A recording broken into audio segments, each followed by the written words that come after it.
Hello and welcome to another segment of matrices. In this chapter, we are going to discuss about addition and subtraction of matrices. After that, we are going to deal with some properties of matrix addition. Later, we shall evaluate scalar multiplication of matrices, and finally, we shall conclude this segment on matrices by discussing some numerical problems that would be based on scalar multiplication of matrices and subtraction or addition of matrices. Starting with the addition of matrices, if A and B are two matrices of same order, that means they are compatible, then to add them we need to add the corresponding elements of the two matrices, and their sum, that is A plus B, is the matrix obtained by adding the corresponding elements of A and B. Next, coming to subtraction of two matrices. Now let's say we have two matrices again. Let's say A and B with same order.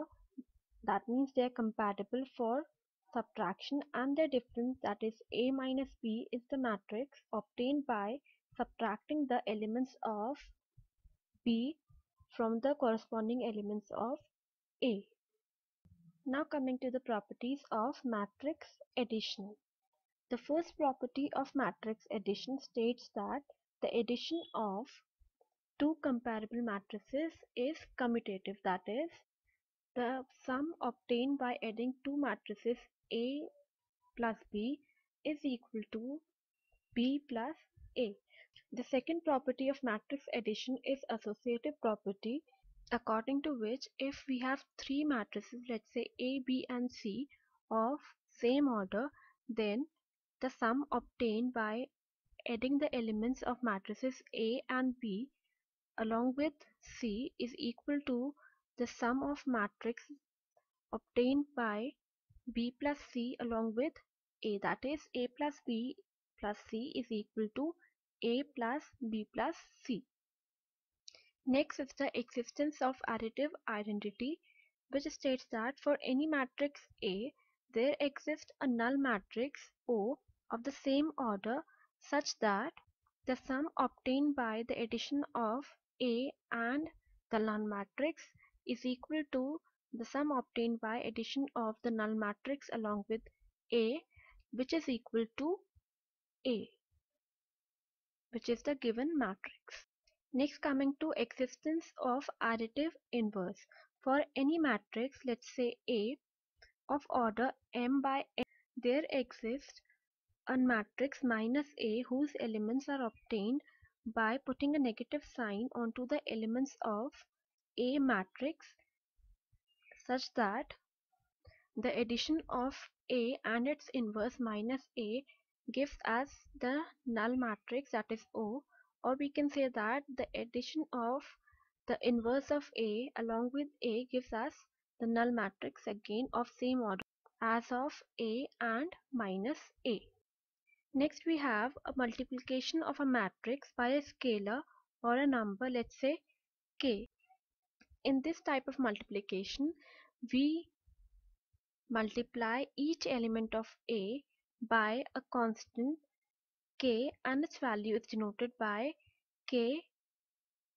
Thus, if A is a matrix of order m by n and whose elements are A, I, J, where I represent the row and J the corresponding column, then the multiplication of a matrix by K is given as Ka equal to a matrix whose elements have the value of K multiplied by the original elements of A, and this matrix has the same order as that of A. Now we are going to discuss the properties of a scalar multiplication, that means multiplying a scalar value to a matrix. Here we are going to consider two matrices which are of same order, that is they have the same number of rows and same number of columns, and those are comparable matrices, and we have two scalars that are constants and are K and L.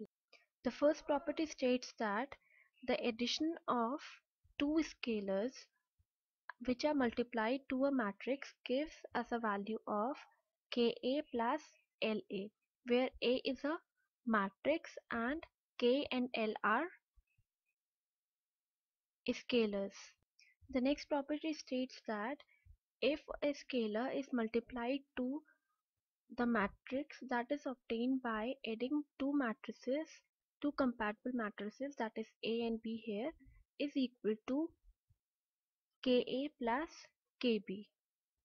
The next property is the associative property, in which if we multiply two scalars, that is K and L here, and the product is multiplied to a matrix A, then the matrix obtained is equal to the matrix that would be obtained by multiplying the matrix A by a scalar L and then multiplying it by a scalar K, or this would be equal to the multiplication of a scalar with K and then multiplying the obtained product by a scalar L again.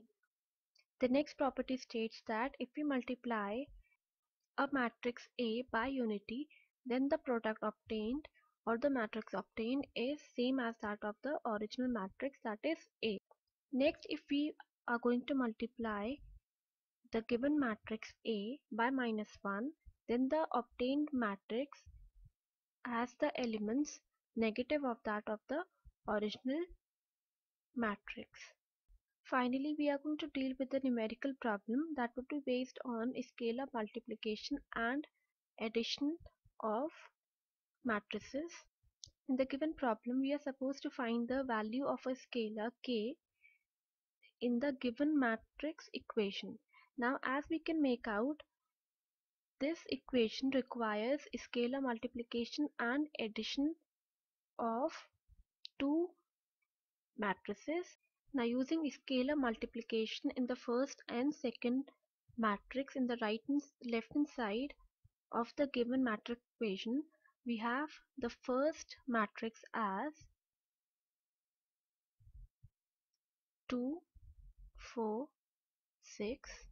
The second row of the first matrix is given as -2, -6, 4, plus multiplying the second matrix by the scalar k, we have the first row as k0, 2k, the second row as 3k, 4k, and 5k. Now this addition of the two matrices is equal to 4, 4, 10, and 4 to 14. Now we can see that the first matrix has the order of 2 by 3.